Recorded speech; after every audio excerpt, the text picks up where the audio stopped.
أعوذ بالله من الشيطان الرجيم. بسم الله الرحمن الرحيم. الحمد لله رب العالمين، والصلاة والسلام على أشرف الأنبياء المرسلين وعلى آله وصحبه أجمعين.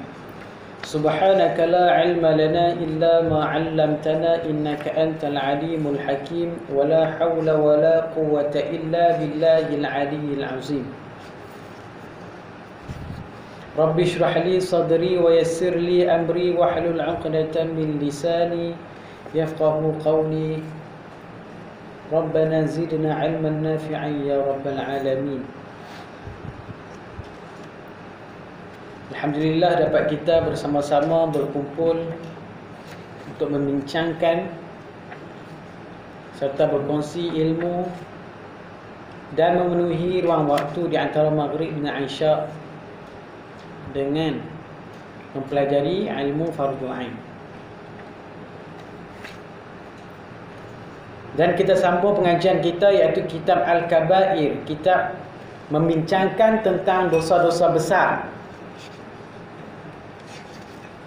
Iaitu kita habis di muka surat 116. Ya. Okey.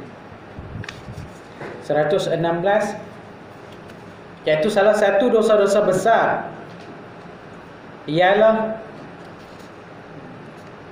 lelaki yang menyerupai perempuan dan sebaliknya. Sebaliknya iaitu perempuan menyerupai lelaki. At-tashabbuh. Seperti mana hadis Rasulullah sallallahu alaihi wasallam, la'anallahu al-mutashabbihina minar rijali bin nisa. Allah itu melaknat orang lelaki yang menyerupai perempuan dan perempuan yang menyerupai lelaki. Sama lah. Dan kita sambung muka surat 117. Apabila seorang perempuan memakai fashion, pakaian yang hanya sesuai dengan lelaki dari sudut luas dan sempitnya. Kalau perempuan ni dia pakai fashion gaya dah tu, nampak macam perempuan, nampak macam lelaki. Sama jugalah lelaki yang pakai fashion dia tu nampak macam perempuan.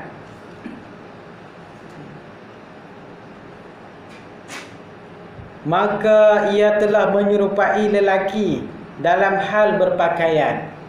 Dalam hal berpakaian pun tidak boleh menyerupai jantina yang berlainan.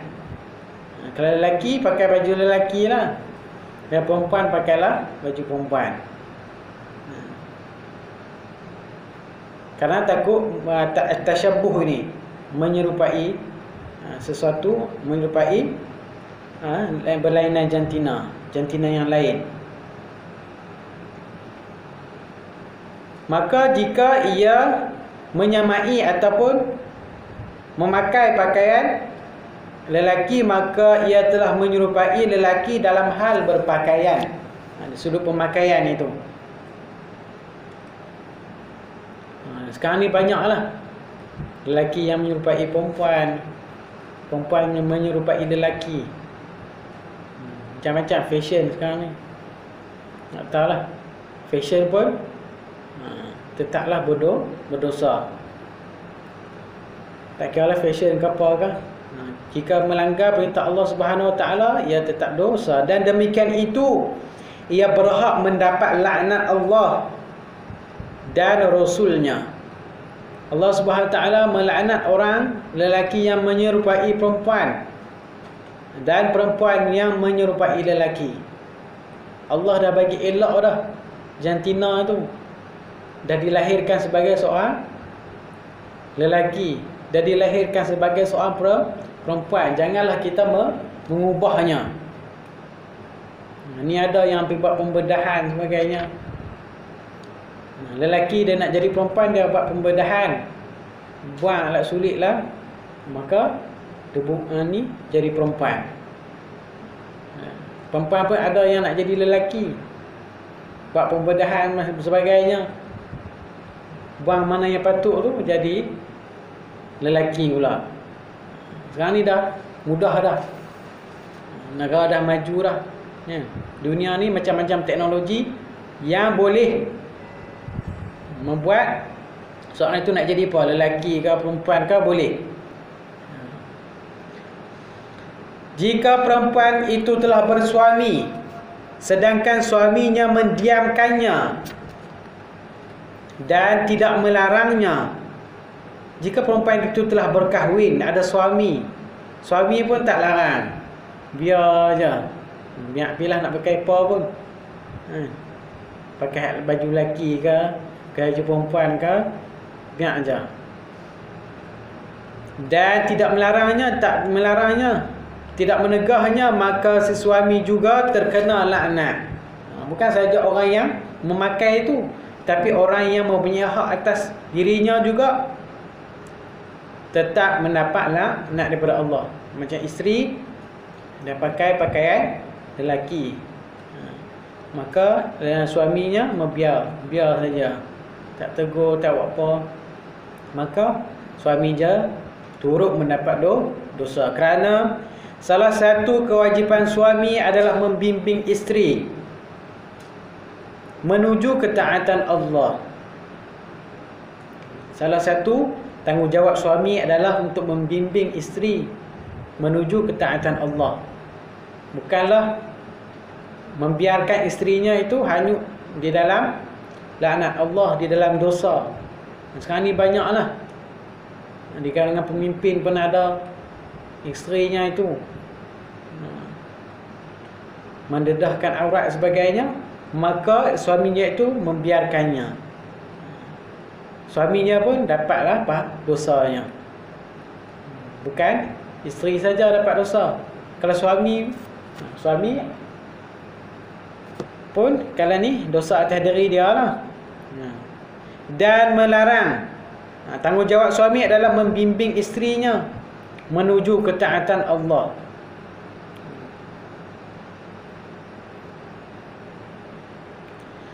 Dan melarangnya dari perbuatan maksiat. Suami juga wajib melarang isterinya daripada berbuat maksiat. Macam mana nak larang? Suami pun buat maksiat, ya, sama-sama buat maksiat. Masing-masing lah, masing-masing buat maksiat habis lah, dua orang sekali. Berdasarkan firman Allah Subhanahu wa taala, a'udzu billahi minasy syaithanir rajim. Ya ayyuhalladzina amanu qu anfusakum wa ahlikum nara وقودها الناس والحجارة عليها ملائكة غلاظ شداد لا يعصون الله ما أمرهم ويفعلون ما يؤمرون. Bermaksud, hai orang-orang yang beriman, ya ayyuhalladzina amanu, wahai orang-orang yang beriman. Siapa yang beriman? Kita lah orang beriman, orang yang Islam. Peliharalah dirimu, qu anfusakum wa ahlikum, dan keluargamu. Kena jaga diri kita dulu. Dan yang kedua adalah keluarga kita, anak isteri kita, daripada nara, daripada api neraka. Qu anfusakum wa ahlikum nara, jagalah dirimu dan ahli keluargamu daripada api neraka. Kenapa kita perlu jaga diri dan keluarga kita? Sebab di akhirat nanti bukan kita masuk syurga terus, dia ada hisab dia, titian, sirat, mizan, macam-macam lagi perjalanan yang akan ditempuhi. Bahkan orang yang beriman sekalipun dia tetap akan dihisab. Jadi dalam tempoh masa itu, sekiranya dia ada anak ataupun isteri, mereka ini boleh menuntut kepada dirinya. Kalau di dunia itu, masa di dunia dulu, dia tidak menegur isterinya ataupun anak-anaknya, biar saja. Anak nak pergi menapi, isteri pun biar saja. Maka dia boleh tuntutlah. Abang dulu dekat dunia ni tak tegur, tak tegur ni isteri, tak tegur anak-anak, maka itu boleh menyebabkan kita masuk dalam api neraka. Bukan hanya dirinya saja, orang di sekelilingnya, ahli keluarganya, kaum kerabatnya. Dari api neraka yang bahan bakarnya adalah manusia dan batu. Waquduhan nas wal hijarah.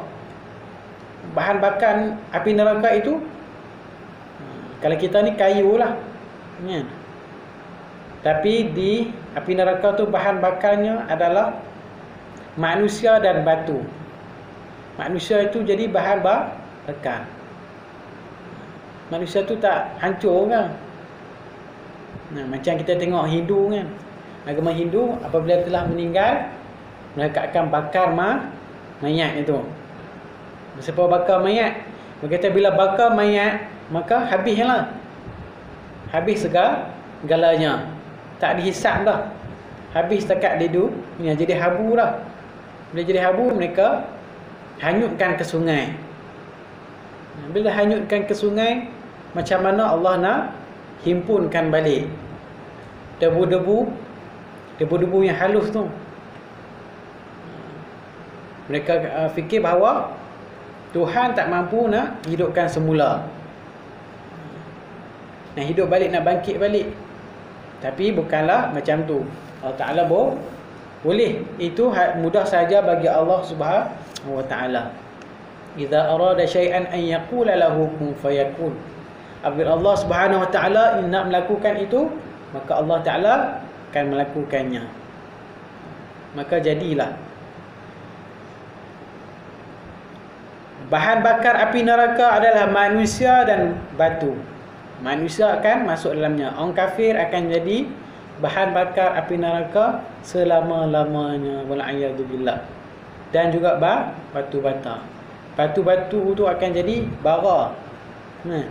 Buat api yang panas tu. Penjaganya, alaiha malaikatun ghilazun shidad. Penjaganya malaikat-malaikat yang kasar. Malaikat apa? Malik kan? Penjaganya malaikat-malaikat yang kasar. Malaikat yang menjaga neraka ni, Malik ni, dia tidak pernah senyum. Tak pernah senyum langsung. Yang jaga neraka ni masam sentiasa. Orang buat lawak pun dia masam juga. Sebab dia jaga neraka. Kerana neraka tu amatlah dahsyat. Sebab kedahsyatan dia tu, dia tak senyum langsung, masam saja. Malaikat pun malaikat yang kasar. Bukan malaikat yang syurga tu, jaga syurga tu. Malaikat Ridwan itu kan. Malaikat-malaikat yang kasar, keras dan tidak menderhakai Allah. Ghilazun shidadun la ya'sun Allah.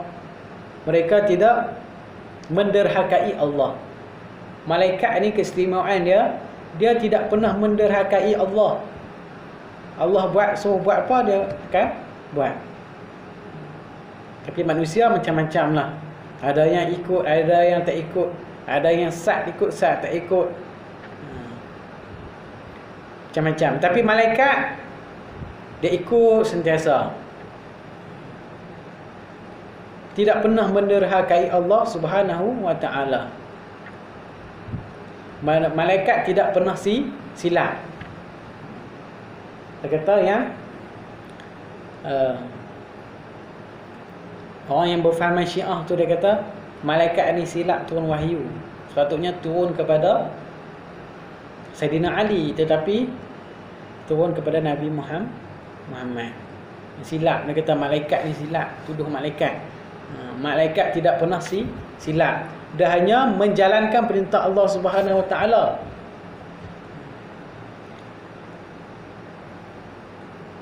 Keras dan tidak menderhakai Allah terhadap apa yang diperintahkannya. La ya'sunallaha ma amarahum wa yaf'aluna ma yu'marun. Dan mengerjakan apa yang diperintahkan. Dan malaikat ni akan melaksanakan segala suruhan Allah Subhanahu Wa Taala. Besarnya malaikat ni wallahu alam lah. Malaikat yang meniup sangkakala tu, sangkakala itu panjang daripada timur ke barat, sangkakala dia tu. Trompet kan, saya kata trompet sangkakala tu. Panjangnya tu daripada timur ke barat dunia ni. Maka orang yang peniup trompet itu lebih besar lah daripada itu. Kalau di dunia ini kita menderhakai Allah, di akhirat nanti kenalah dengan malaikat. Wal'ayazubillah. Hal ini bertepatan dengan Nabi Muhammad sallallahu alaihi wasallam bersabda, kullukum ra'in wa kullukum mas'ulun 'an ra'iyatihi. Ar-rajulu ra'in fi ahlihi wa mas'ulun 'an ra'iyatihi. Maksudnya setiap kamu adalah pemimpin. Setiap daripada kita ni pemimpin. Kalau dia seorang, maka dia pemimpin atas dirinya. Kalau dia itu suami, dia pemimpin atas isterinya. Kalau dia ada anak-anak, dia pemimpin ke atas isteri dan anak-anaknya. Sekiranya pemerintah itu pemimpin kepada rakyatnya dan sebagainya lah. Dan kamu akan dipertanggungjawabkan ke atas mereka yang dipimpinnya. Setiap orang yang dipimpin itu kita bertanggungjawab atas mereka. Bukan kita kata terlepas macam tu dia. Masing-masing lah aku. Aku buat asin-asin. Ya. Masing-masing lah. Ada kata macam tu. Bukan. Islam bukan macam tu. Bukan asin-asin kan. Jangan jaga tepi kain orang, bukan. Islam memang perlu menjaga tepi kain orang. Kalau orang buat salah, ada salah silap, kena tegur. Seorang lelaki itu adalah pemimpin dalam keluarganya. Kalau dia ni berkeluarga, maka dia pemimpin atas keluarganya. Dan dia akan diminta dipertanggungjawabkan ke atas mereka pada hari kiamat nanti. Dan dia akan bertanggungjawab ke atas mereka itu, ahli keluarganya itu, pada hari kiamat nanti.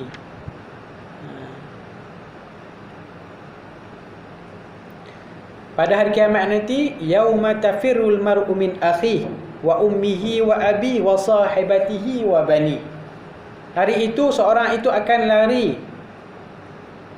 daripada saudaranya. Sebab tu lari daripada adik-beradik dia. Lari siapa ni? Kerana takut mereka tuntut apa yang mereka di dunia ni. Kita tak beri hak pada mereka tu, mereka tuntut balik. Masa dunia ni tak pernah tegur aku pun. Aku ni buat salah ni, aku ni buat dosa, pasal apa tak tegur? Mereka tuntut balik. Wa ummihi wa abi, dan ibu bapanya. Ibu dan bapanya. Lari juga, anak pun lari daripada ibu bapa. Ibu pun lari daripada anaknya. Bakat lari masing-masing. Di akhirat nanti masing-masing lah.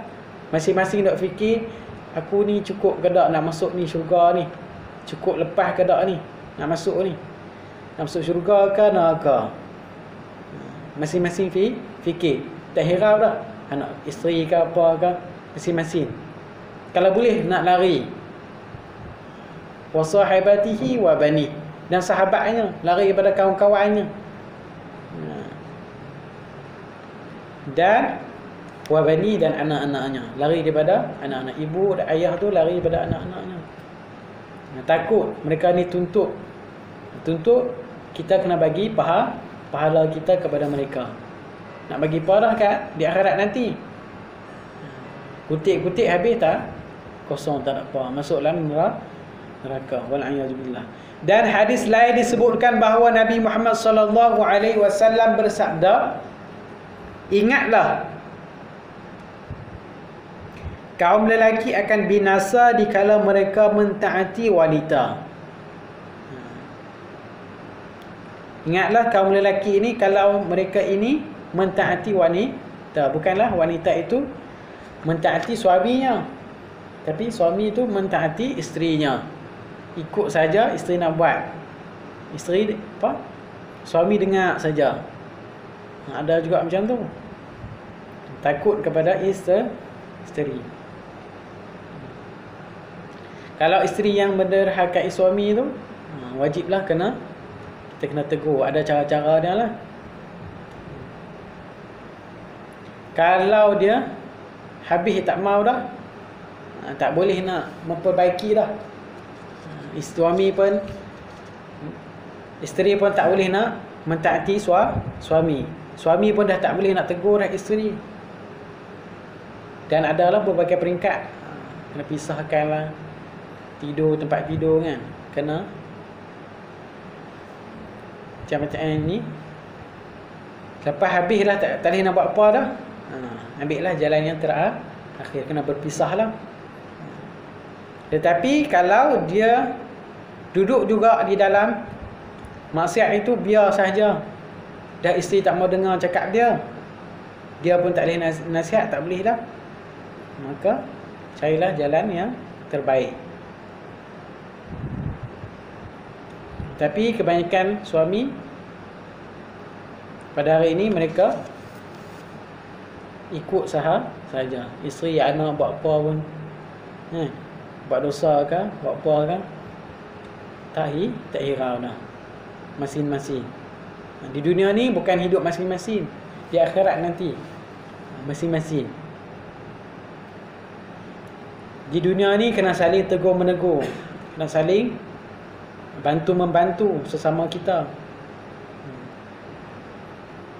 Dalam hadis lain disebutkan bahawa Nabi Muhammad sallallahu alaihi wasallam bersabda, baca tu. Al-Hasan berkata, demi Allah, tidaklah seorang lelaki yang tunduk kepada isterinya dalam segala hal yang diinginkannya. Lelaki ni ikut saja isterinya nak apa, ikut saja. Sama ada yang taat ataupun maksiat, ikut sahaja. Kecuali Allah Subhanahu wa taala akan menelangkupkannya di dalam neraka. La ta'ata li makhluqin fi ma'siyatil khaliq. Tidak ada taat kepada makhluk itu untuk membuat maksiat kepada penciptanya. Tidak ada ketaatan. Kalau buat benda baik, kena ikut. Benda jahat, janganlah ikut. Walaupun ibu dan ayah. Ambil gaya kata, biarlah curi itu Ustaz. Apa? Curi buah tu Ustaz kan? Buah durian banyak. Pergi ambil Ustaz. Tak apa, boleh, bukan hak kita. Kalau ni dia kata, siapa tak semayang lagi ni? Dah nak habis waktu dah. Pergilah semayang. Wajib kena ikut. Rasulullah sallallahu alaihi wasallam bersabda, sinfani min ahli nari lam arahuma qaumun ma'ahum siyatun ka'adhnabil baqar yadribuna bihan nas wa nisa'un kasiyatun 'ariyatun mumilatun ma'ilatun ru'usuhunna ka'asnimatil bukht al-ma'ilati la yadkhulna al-jannah wa la yajidna rihaha wa inna rihaha la yujadu min masirati kadha wa kadha. Sadaqa Rasulullah. Dua golongan penghuni neraka yang belum pernah aku lihat. Dua golongan penghuni ahli neraka ini, Rasulullah bersabda, yang aku belum pernah lihat. Akan mereka itu, iaitu satu golongan yang ada bersama mereka itu tongkat seperti ekor lembu. Ada tongkat itu seperti ekor lembu. Ekor lembu macam itulah. Mereka memukul akan manusia dengannya. Kata apa? Cemeti itu kan. Memukul akan manusia dengannya. Dia pukul manusia dengan itu. Dan perempuan yang memakai pakaian nipis sehingga nampak warna kulitnya. Dia pakai pakaian yang nipis sangat sampai nampak warna kulit itu haram lah. Yang berjalan melenggang-lenggok. Dia pakai nipis pula, pakai lenggang-lenggok serta memakai sanggul yang tebal di rambutnya. Maka mereka tidak akan masuk syurga dan tidak akan mencium harumannya.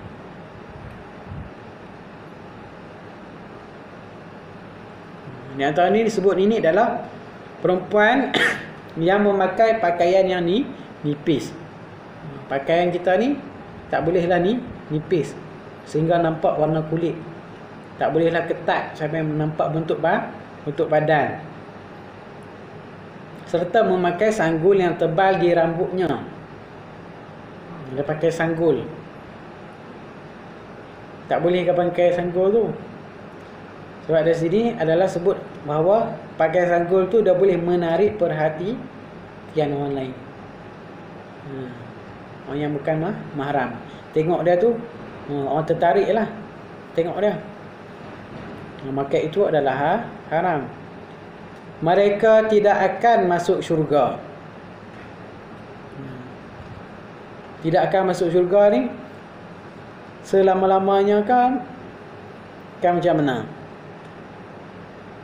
Dan tidak akan mencium harumannya. Dan tidak masuk syurga, cium bau syurga pun tidak.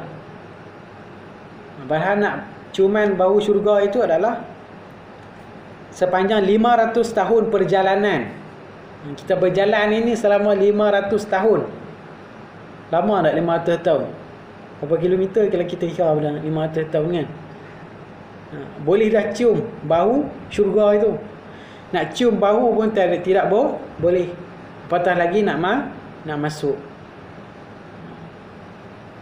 Padahal harumannya itu tercium dari jarak sekian-sekian. Sekian-sekian ni maksudnya ada kata sini 500 tahun perjalanan. Ada kata berjalan dengan menunggang kuda. Kalau kita menunggang kuda lagilah lama lagilah, jauh lah. Kalau berjalan kaki pun 500 tahun kita berjalan kaki. Jauh itulah. Ciuman dia tu kita boleh bau. Nak cium bau pun tak ada bau oleh orang yang golongan yang macam ni.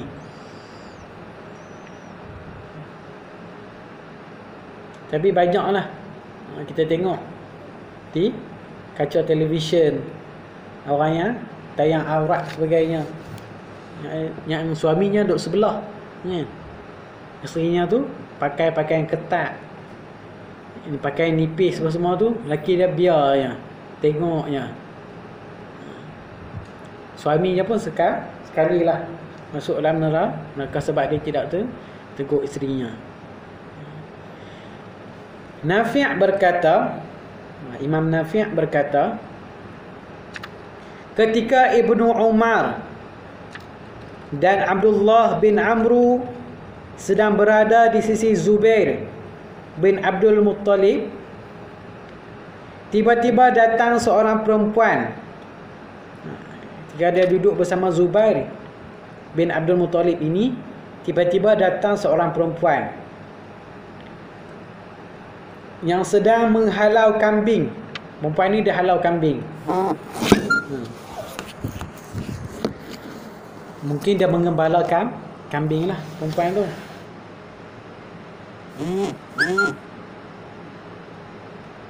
Sambil membawa sebuah busur panah tu.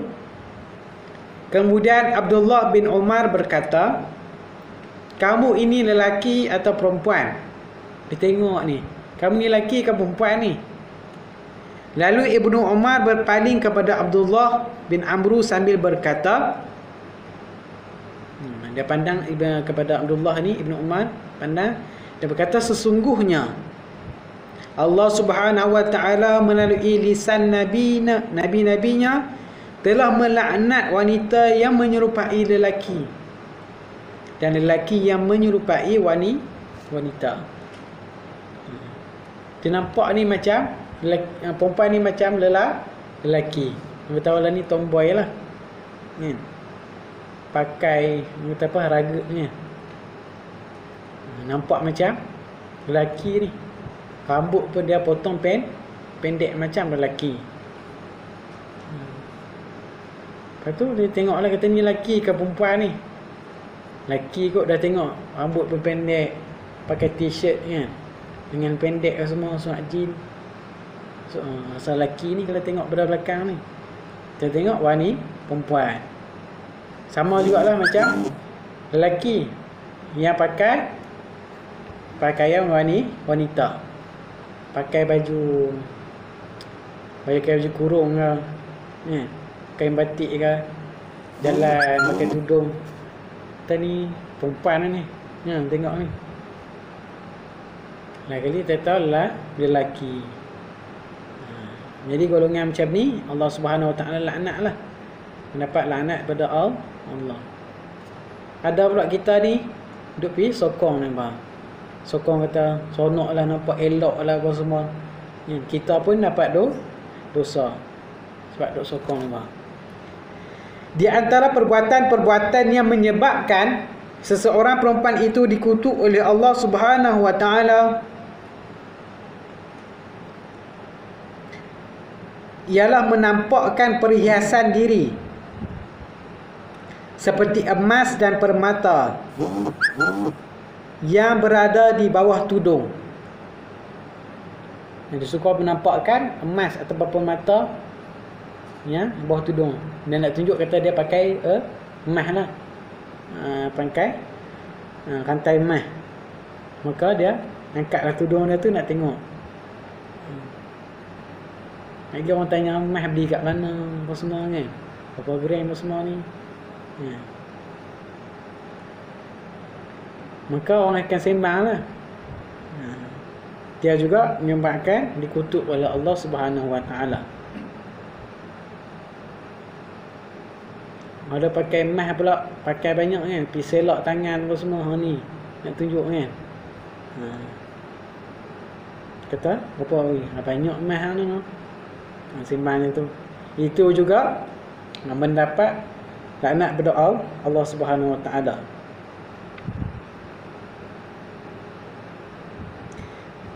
Memakai wangi-wangian. Dah pakai wangi-wangian ni sampai kata lalu ni bau lah. Boleh lah, siapa pun ni, dia ni dah ni. Sampai kata bau ni orang boleh tengok. Kata dia lalu kan, boleh perasan pakai wangi-wangian. Tapi kalau pakai wangi-wangian ni untuk sekadar menghilangkan bau badan, tidak mengapa. Sekadar nak hilang bau badannya. Tapi kalau wangian itu untuk menarik perhatian selain daripada suaminya lah, maka itu adalah haram. Dan memakai pakaian ketat, sendat kan, supaya nampak dia punya pinggul dia tu, nampak dia punya bentuk badan dia tu. Banyak lah ni dia naik motor apa semua tu kan, ketat, nampak bentuk badan. Yang merangsang ketika keluar rumah. Orang tengok ni, hai, okey tak tau. Orang tengok kata sampai nampak bentuk badan kan. Orang boleh bayang dah tengok tu, oh dia ni badan macam ni, oh dia macam ni. Tapi nampak macam tu lah. Maka itu adalah haram. Semua itu termasuk tabarruj, iaitu perhiasan. Perhiasan diri, tabarrujal jahiliyah. Perhiasan orang jahiliyah. Orang jahiliyah dulu sebelum Islam itu macam itulah pemakaian mereka. Yang dibenci oleh Allah. Perhiasan itu bukan kita tak boleh berhias, tapi perhiasan yang macam ni dibenci oleh Allah. Dan Allah membenci orang-orang yang melakukannya di dunia. Di dunia lagi Allah Ta'ala benci.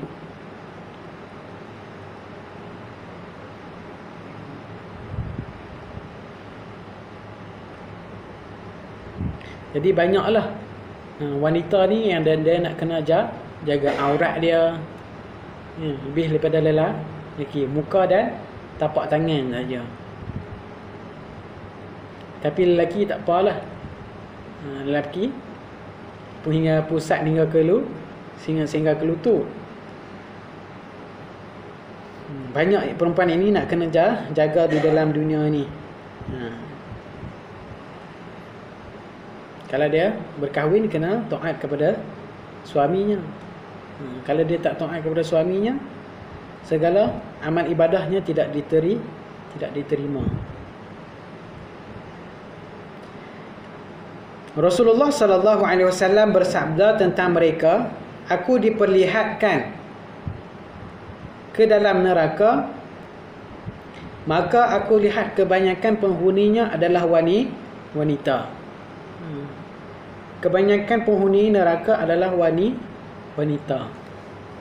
Sebab apa penghuni neraka ni kebanyakannya wanita? Sebab kebanyakan wanita inilah yang banyak menggoda ni. Sebab wanita lah, lelaki itu boleh membuat maksiat kerana ada wanita. Kerana wanita lah boleh jadi macam-macam. Kalau dia berkahwin, kena taat kepada isteri dan suaminya. Nak keluar rumah pun kena minta izin suaminya. Tak taat, dosa lah. Kalau dia taat pula, dapat pahala lebih pula. Kira macam lain pula. Jadi banyaklah benda-benda yang nak kena jaga, terutamanya perempuan.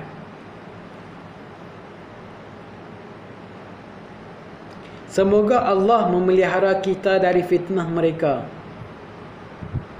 Dan semoga Allah memperbaiki keadaan mereka, juga kita dengan kurnia dan kemurahannya. Jadi supaya Allah Subhanahu Wa Taala, pengarang memohon supaya Allah Subhanahu Wa Taala memelihara kita daripada fitnah mereka, fitnah para wanita. Kena jagalah.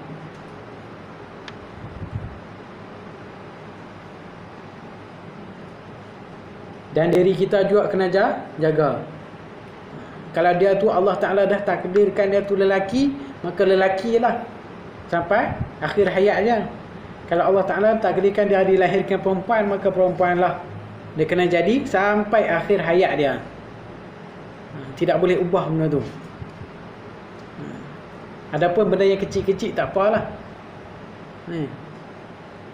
Yang tidak mengubah secara keseluruhannya tu, secara yang besar itu. Contohnya dia ni kulit gelap ke, maka dia pakai kain peledak-peledak ni, dia jadi cerah, jadi cantik, elok lah. Itu dia benarkan. Ataupun dia nampak macam cacat yang sikit, contohnya dia sumbing ke kan, mulut sumbing ke apa, itu boleh. Tapi kalau dia ubah jantina tu, maka itu diharamkan. Macam-macam lah sekarang ni kan, yang nak menyerupai. Lelaki nak menyerupai perempuan, perempuan nak menyerupai lelaki.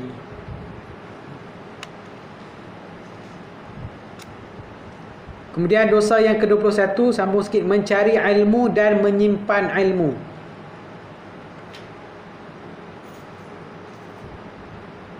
Iaitu salah satu daripada dosa-dosa besar, iaitu mencari ilmu. Dia cari ilmu, menuntut ilmu. Talabul ilmi minal mahdi ilal lahdi. Menuntut ilmu tu daripada puayan hingga ke liang lahat. Daripada kita sejak daripada lahir tu sampailah kita meninggal, tuntut ilmu. Tak habis kalau kita tu tuntut. Semakin kita mengaji, semakin kita tak reti. Macam tu. Makin mengaji, semakin banyak yang kita tak tahu sebenarnya. Kerana tidak akan habis ilmu Allah Subhanahu wa ta'ala. Allah berfirman di dalam Al-Quran, innama yakhshallaha min ibadihi al-ulama'u. Sesungguhnya yang takut, yakni untuk melanggar perintah Allah Subhanahu wa ta'ala, adalah dari kalangan hamba-hambanya, min ibadihi al-ulama'u, iaitu pada golongan ulama. Golongan ulama adalah mereka yang takut kepada Allah Subhanahu wa ta'ala, takut melanggar perintah Allah Subhanahu wa ta'ala, iaitu ulama-ul hasanah, ulama yang baik, bukan ulama usul, bukan ulama yang jahat. Ulama ada dua kan, Imam Ghazali bahagikan. Perkataan ulama dalam ayat ini bermaksud ulama yang tinggi makrifahnya kepada Allah, tinggi pengetahuannya, tinggi dia kenal Allah Subhanahu wa ta'ala.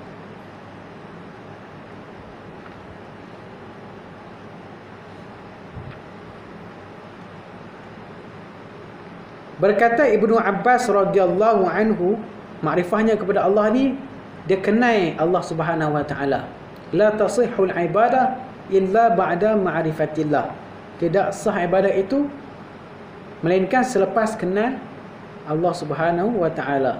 Berkata Ibnu Abbas radhiyallahu anhu, maksud ayat tersebut ialah sesungguhnya orang yang takut kepada aku Allah di kalangan makhlukku ialah mereka yang mengerti tentang kekuatan, kemuliaan dan kehebatanku. Dia tahu tentang kekuatan, kebesaran Allah Subhanahu wa ta'ala, tahu kehebatan Allah Subhanahu wa ta'ala, dan merasa dirinya itu sangat hina di hadapan Allah. Merasa dirinya itu sangat kerdil jika nak dibandingkan dengan ilmu Allah Subhanahu wa ta'ala, sangat hina. Maka itu adalah golongan ulama.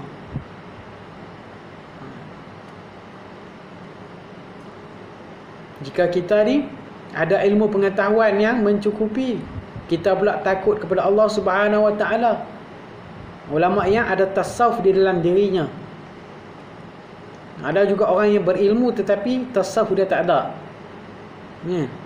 Dia tasawuf ni macam perasaan rendah diri, dia tidak ada perasaan riya, hujub, sum'ah, tidak ada hubbul jah, tidak ada. Berkata Mujahid dan Sya'bi, Imam Mujahid ulama lah, ulama tabi'in, orang yang alim ialah orang yang sangat takut kepada Allah Subhanahu wa ta'ala. Orang yang alim itu bukanlah orang yang mengetahui pelbagai jenis ilmu. Ilmu tu alim jugalah. Itu orang yang berilmu, tetapi orang yang alim ini ialah orang yang sangat takut kepada Allah. Perasaan dirinya itu berasa takut kepada Allah Ta'ala. Segala perbuatannya dia ingat Allah Subhanahu Wa Ta'ala sentiasa mengawasinya.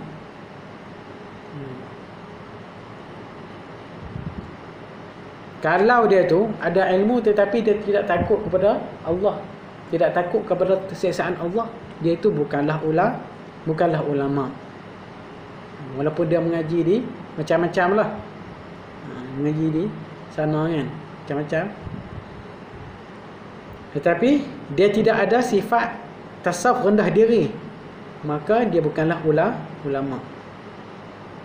Bukanlah orang yang berilmu. Berkata Rabi' bin Anas, sesiapa yang tidak takut kepada Allah, sesungguhnya dia bukanlah di kalangan orang yang alim. Orang yang tidak takut kepada Allah ni, dia ni bukanlah golongan yang orang yang alim. Dia ni bukanlah orang yang berilmu. Kalau nak kira orang yang berilmu ni, iblis pun lagi banyak ilmu daripada kita. Iblis ni menjadi, ulama ada kata, menjadi guru kepada malaikat selama 5,000 tahun. Sebelum dia dilaknat oleh Allah, sebelum dia dilaknat oleh Allah, dia telah menjadi guru kepada malaikat selama 5,000 tahun. Lama lah. Lepas tu, sebabkan sifat takaburnya, sifat wujudnya, dia tidak mahu tunduk kepada Nabi Adam. Terus juduli Adam. Fasajadu illa iblis. Maka tunduk hormat kepada Nabi Adam ini kesemuanya malaikat iblis sahaja. Bukan sebab iblis ni tak ada ilmu, tetapi iblis ni ada perasaan ujub di dalam dirinya, perasaan takabur, riya. Itulah sifat syaitan. Kita ni kalau ada ilmu tapi kita takabur, kita riya, kita sombong, maka kita ni macam iblis lah. Iblis tu ada ilmu, lebih daripada manusia lagi ilmu dia. Ada kata mengetahui rahsia di langit dan di bumi. Tapi kita ni sikit saja ilmu kita ni. Tapi jika kita takut kepada Allah Subhanahu Wa Taala, kita lebih hebat. Jika orang tu ada ilmu yang macam-macam, tapi dia sifat takabur, sombong, dia sebenarnya bukanlah orang yang berilmu. Innal ladina yaktumuna ma anzalna minal bayyinati wal huda min ba'di ma bayyanahu lin-nasi fil kitabi ulaika yal'anuhumullah wa yal'anuhumul la'inun. Maksudnya, innal ladina yaktumuna ma anzalna, sesungguhnya orang-orang yang menyembunyikan apa yang telah kami turunkan. Dia mengaji, dia ada ilmu itu, tapi dia sembunyikan apa yang Allah anugerahkan kepadanya dari keterangan-keterangan, minal bayyinati wal huda, dan petunjuk hidayah. Daripada keterangan ayat Allah Subhanahu Wa Taala, petunjuk dan hidayahnya. Min ba'di ma bayyanahu lin-nasi fil kitab, sesudah kami menerangkannya kepada manusia di dalam kitab suci. Apa yang kami terangkan, apa yang kami jelaskan kepada manusia di dalam kitab suci Al-Quran. Ulaika yal'anuhumullahu wa yal'anuhumul la'inun. Mereka itu dilaknat oleh Allah, dilaknat, dimurkai, dijauhi daripada rahmat Allah, dan dilaknat oleh sekalian makhluk. Sekalian makhluk di muka bumi ini melaknat, tidak menyukai orang yang menyembunyikan ilmu, menyembunyikan apa yang Allah Subhanahu Wa Taala turunkan kepada manusia, turunkan melalui kitab suci Al-Quranul Karim. Wallahu Subhanahu Wa Taala alam. A'udzubillahi minasyaitonir rajim. Bismillahirrahmanirrahim. Alhamdulillah Rabbil Alamin, wassalatu wassalamu ala asyrafil anbiya'i wal mursalin wa ala alihi wa sahbihi ajma'in. Allahumma anfa'na bima 'allamtana wa 'allimna yanfa'una wa zidna 'ilman birahmatika ya arhamar. Na'tina fid dunya hasanatan wa fil akhirati hasanatan wa qina adzaban nar. Sallallahu alaihi wasallam wa ala alihi wa sahbihi. Alhamdulillah Rabbil Alamin.